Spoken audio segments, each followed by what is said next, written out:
TV 동물농장과 우리 아이가 달라졌어요라는 프로를 제작했던 신현원 감독이라는 분이 계십니다. 다큐멘터리 감독인데요. 이분이 몇 년 전부터 이 기독교 신앙 다큐멘터리 영화를 제작해서 CGV 같은 그런 상영관에 올리고 있습니다.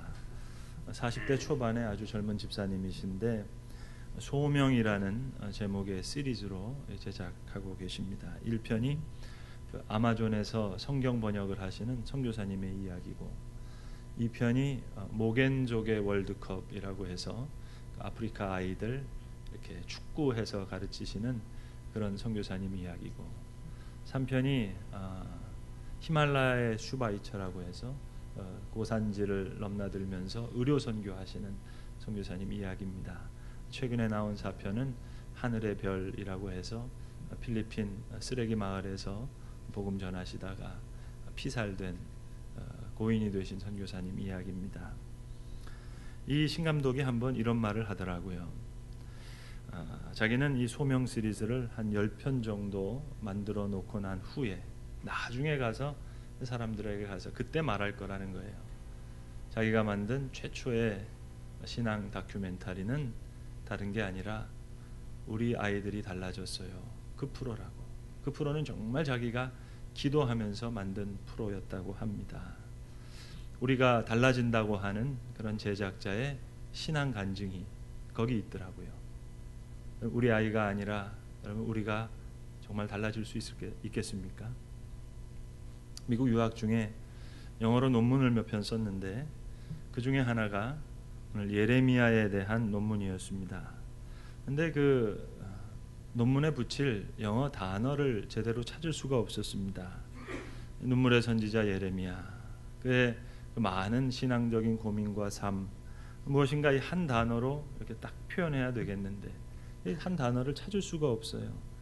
그래서 한 단어로 설명할 수가 없어서 그저 미국 사람들이 잘 안 쓰는 말을 그저 만들어 놓고 설명해야 되겠다 해서 그냥 말을 만들었습니다.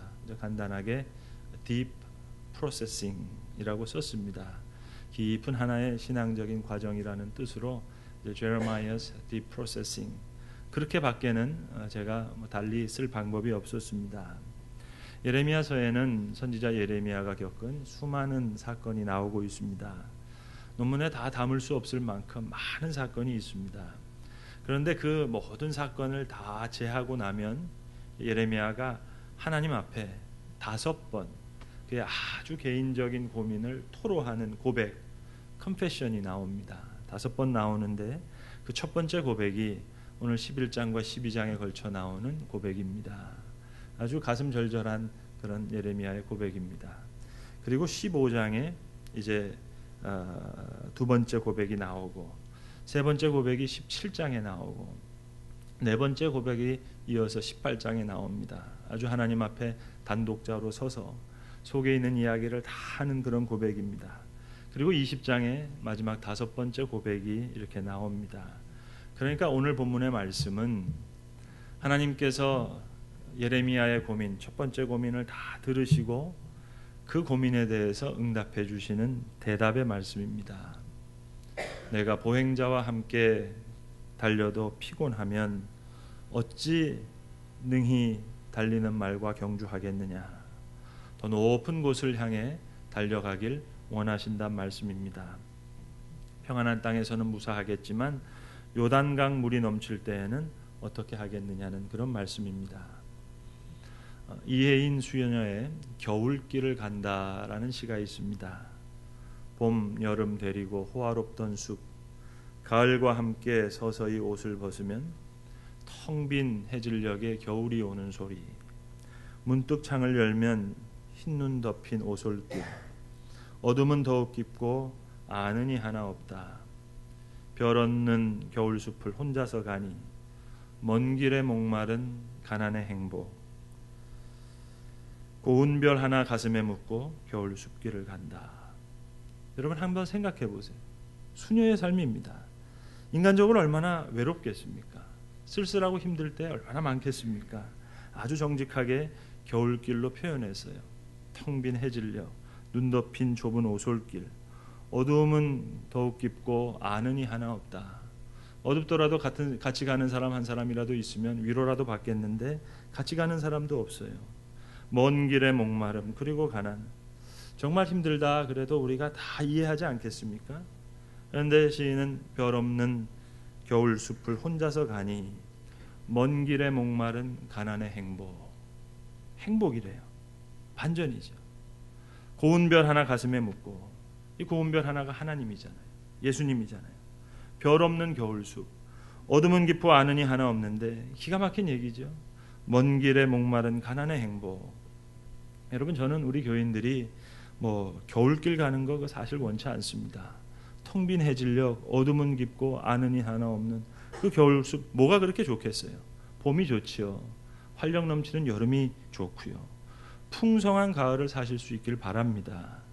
그러나 고운 별 하나 가슴에 묻고 겨울길이라도 기쁘게 갈 수 있는 사람, 봄도 여름도 가을도 정말 멋지게 살 수 있지 않겠습니까?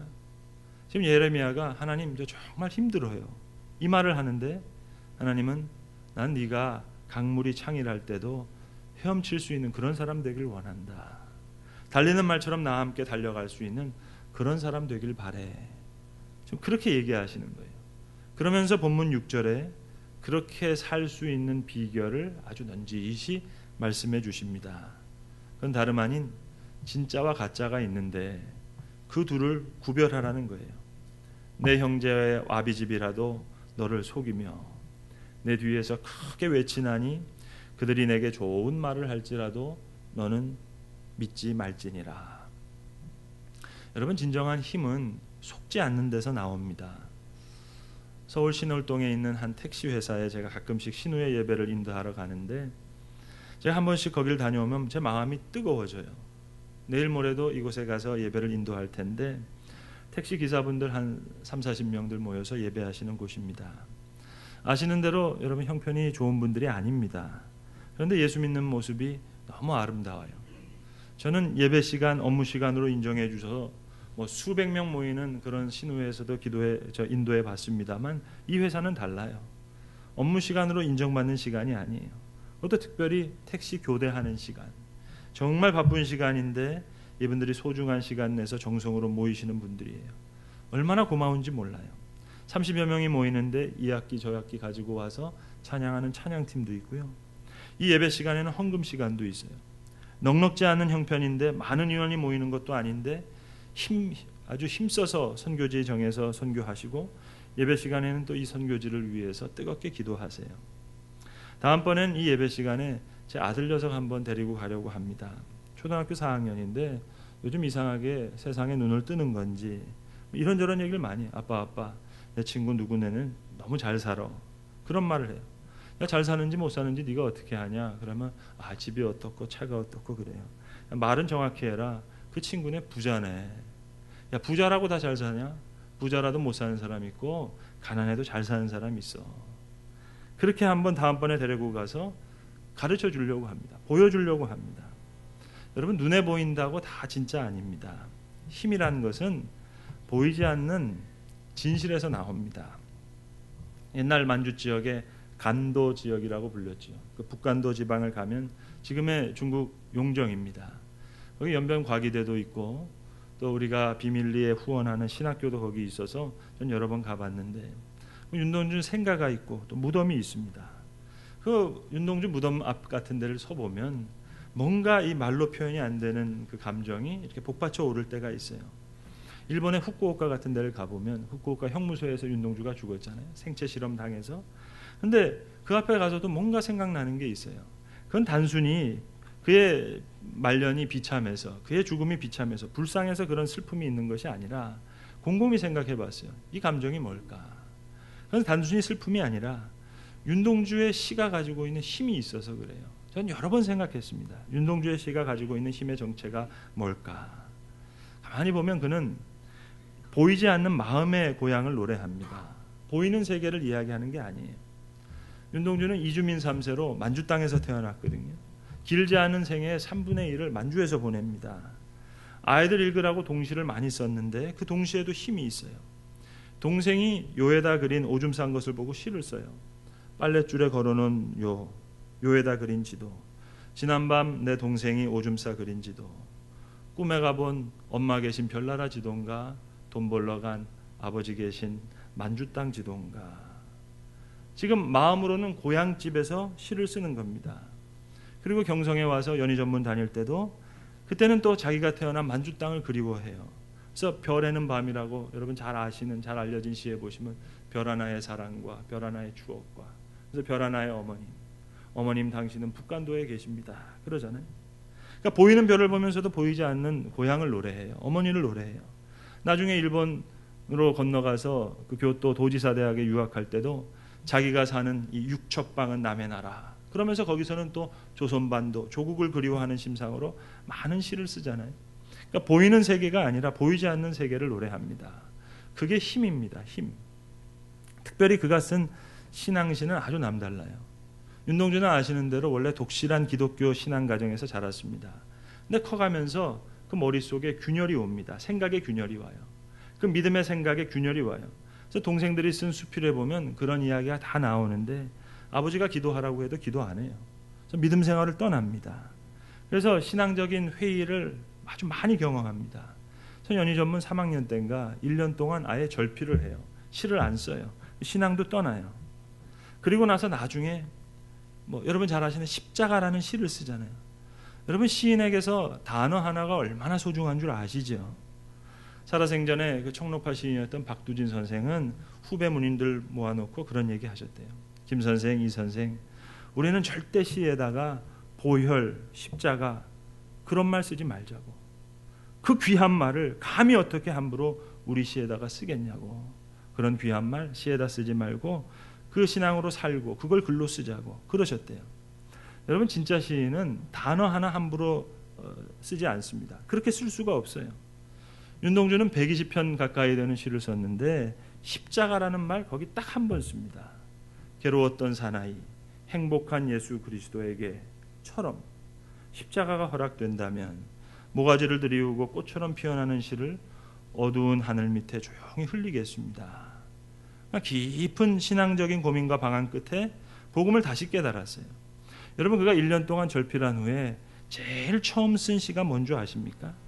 팔복이라는 시예요. 팔복 아시죠? 마태복음 5장에 나오는 팔복. 그런데 윤동주의 팔복은 이렇습니다. 슬퍼하는 자는 복이 있나니, 슬퍼하는 자는 복이 있나니, 슬퍼하는 자는 복이 있나니. 예수님 슬퍼하셨잖아요. 오병이어의 기적을 베푸시기 전에도 배가 고프신 것이 아니라 마음이 아프셨어요. 큰 무리들이 빈들로 걸어 나온 무리를 보시고 성경에 보시면 불쌍히 여기사 슬퍼하셨다는 말인데 원어는 창자가 뒤틀려서 끊어질 정도의 아픔에 슬픔을 느꼈다는 얘기입니다. 성경에 나오는 불쌍히 여기사, 민망히 여기사 다 같은 얘기인데요. 여러분 좀 민망한 표현인지 모르겠지만 예수님 십자가 돌아가지 않으셨으면 예수님 아마 창자가 끊어지는 그 슬픔 때문에 돌아가셨을지 모를 만큼 예수님 슬퍼하셨던 분이에요. 그래서 윤동주 8행이 똑같아요. 슬퍼하는 자는 복이 있나니, 슬퍼하는 자는 복이 있나니, 슬퍼하는 자는 복이 있나니. 그리고 다음 년을 짧게 슬퍼하는 자는 복이 있나니 저희가 영원히 슬플 것이요. 그렇게 쓰를 씁니다. 이 복음을 깨달은 거죠. 복음이 향유가 아니라는 것을 안 겁니다. 여러분 한자로 향자 어떻게 씁니까? 관직이 많고 입에 먹을 게 많고 아들이 많으면 향유라는 거 아니겠어요? 복음은 향유가 아니라 그리스도를 가슴에 품고 그래 나 이것 때문에 난 다 괜찮아. 난 괜찮아. 그렇게 감격할 수 있는 것이 복음의 힘이라는 것을, 그리고 그것이 복음이 이야기하는 복이라는 것을 젊은 시인은 깨달았던 거예요. 예레미야도 마찬가지입니다. 오늘 이 첫 번째 고백이지만 20장 고백의 마지막 고백 가서 본다고 그의 고민이 해소되는 게 아니에요. 여전히 힘들다는 얘기입니다. 슬퍼하는 자는 복이 있나니 저희가 영원히 슬플 것이요. 그게 예레미야예요. 겨울길을 가는 겁니다. 예루살렘 거리에서 웃음거리가 되고 웅덩이에 던져져서 죽을 고비를 당하고 시위대 안뜰 감옥에서 조롱거리가 되고 착고에 채워져서 웃음거리가 되더라도 이 다 50장 넘는 이 긴 예레미야서가 다 겨울길을 걷는 이야기예요. 오늘 본문은 그 첫 번째 발걸음 이야기입니다. 자기 연민에 빠져서 죽음의 위협에 스스로 굴복하려고 했을 때 받은 소명 다 버리고 그저 예루살렘 한 주민으로 살아가고 싶었을 때 하나님의 음성이 들려왔어요. 만일 내가 보행자와 함께 달려도 피곤하면 어찌 능히 말과 함께 경주하겠느냐. 네가 평안한 땅에서는 무사하려니와 요단강에 창일할 때에는 어찌하겠느냐. 미국의 저명한 영성신학자인 유진 피러슨 목사님은 이 대목을 이렇게 풀어서 설명합니다. 한번 들어보시겠어요? 예레미야야, 그래 인생 호락호락하지 않단다. 그래서 방해하는 첫 파도가 몰아칠 때 너 아예 기권하려는 거니? 인생에 하루 세끼 밥 먹고 밤에 잠자리 구하는 것 이상의 것이 있음을 알게 되자마자 너 뒤로 물러설 작정이냐? 수많은 사람들이 하나님의 영광을 위해 위험을 감수하는 것보다 자기 신변의 안전에 더 관심 많은 거 나도 다 알아. 그렇다고 너도 집으로 돌아갈 생각이냐? 너 조심조심 그렇게 살고 싶니? 난 너를 최상의 삶을 살게 하고 또 의를 추구하고 탁월성을 향해 계속 전진하라고 불렀다. 신경과민에 걸리는 게 더 쉬운 일이지. 그럭저럭 사는 것이 훨씬 수월하고 느긋하게 사는 편이 더 쉽다는 건 나도 알지. 그러나 더 쉽다고 더 나은 삶 아니고 더 수월하다고 더 뜻깊은 삶 아니고 쉽다고 더 보람 있는 삶 아니지 않냐. 난 네가 스스로 이룩할 수 있다고 생각하는 것보다 훨씬 더 고상한 목적을 가진 삶을 살라고 너를 불렀고 또 그 소명 감당할 수 있도록 능력도 다 공급했다고 약속하지 않았니? 그런데 첫 번째 난관이 보인다고 그만두려 하면 평범하고 미지근하고 냉담한 군중과 경쟁하다가 피곤해 지친다면 도대체 진짜 경주는 어떻게 할 작정이냐? 날렵하고 승부욕 강한 탁월한 말들과 경주하는 것, 저 말들과 함께 힘차게 달리고 싶지 않니? 아이고 목사님 순진하시기는요. 직장생활 한번 해보세요. 마지못해 살고 그럭저럭 살고 죽지 못해 사는데 걷기만 해도 감사할 텐데 무슨 말과 달립니까? 여러분 오해하지 마세요. 예레미야도 마찬가지였습니다. 하나님의 이 질문에 예레미야도 대답을 못했어요. 예레미야라고 재빨리 제가 함께 말들과 함께 달려가겠습니다. 그렇게 대답한 줄 아세요 여러분? 아니요. 예레미야도 그렇게 대답하지 못했습니다. 선택 가능한 대안을 놓고 저울줄 해봤을 거고요.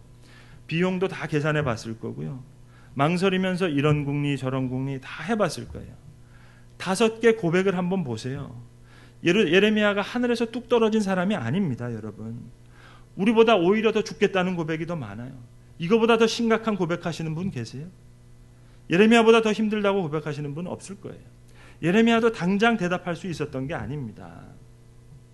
그러나 분명한 것은 우리를 향한 하나님의 높은 기대가 있다는 그런 사실입니다.